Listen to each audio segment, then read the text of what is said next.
Traverse of light in a world of iron. Trey knows Allegory chronicles.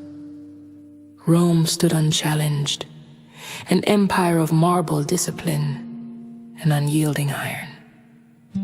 Its legions marched like thunder across continents. Its laws bound nations. Its emperors claimed divinity. Its shadows stretched from desert to forest, from mountain to sea. To the world, Rome was strength. To the children of shadow, Rome was a throne of influence.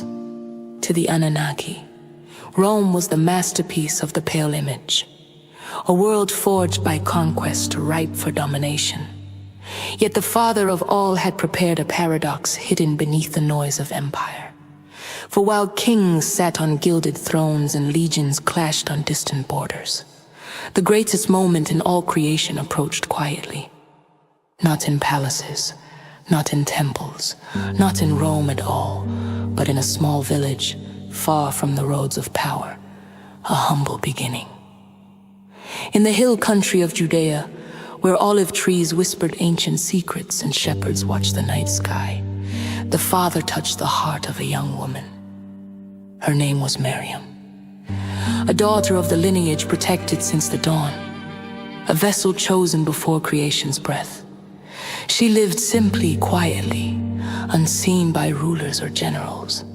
But heaven saw her, and the Father spoke through his messenger. Light will grow in your womb. The curse will be broken. The earth did not quake, Rome did not stir. No trumpet sounded from imperial walls. But in the unseen realms, the shadows shuddered, the stirring of darkness. Far beyond the hills and hidden places where the Anunnaki lingered, the air rippled with an unfamiliar presence. The destructive image, pale as old bone, stood among the ruins of a forgotten temple, sensing a force it had not felt since it first struck mankind's heel. "What is this warmth?" it hissed. A warmth that defied it, a warmth it could not approach, a warmth the shadows feared.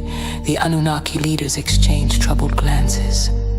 "He is coming," whispered the eldest, voice unsteady, the one foretold since rehab shattered.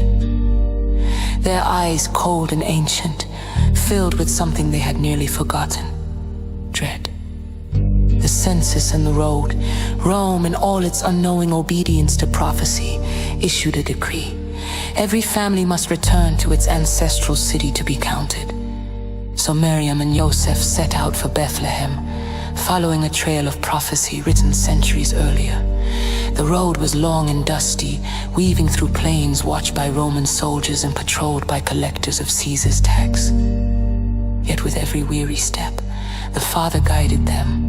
For Bethlehem was the appointed place, the village where kings once began, the city of the shepherd King David, the birthplace of the promised light night of the Messiah. Under a sky embroidered with stars, Meryam went into labor in a humble shelter. The world slept around her, innkeepers closing doors, merchants counting coins, soldiers trading stories over fading fires. Animals breathed softly, lantern light flickered. Joseph knelt beside her, supporting the weight of destiny.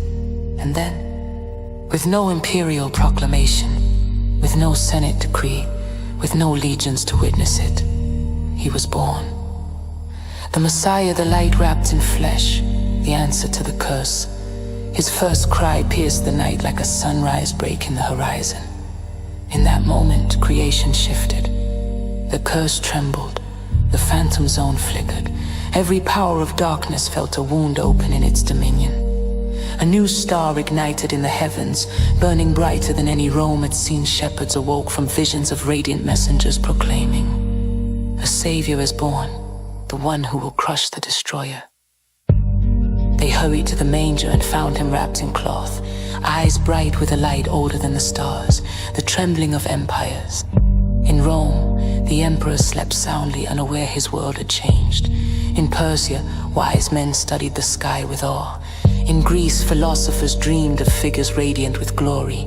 Across every empire built by shadow, unease settled like frost. In the hidden depths, the destructive image screamed in rage. The Anunnaki recoiled. Darkness gathered itself.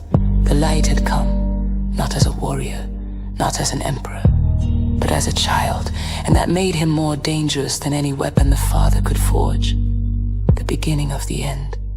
Rome did not know. Greece did not know. The world did not know.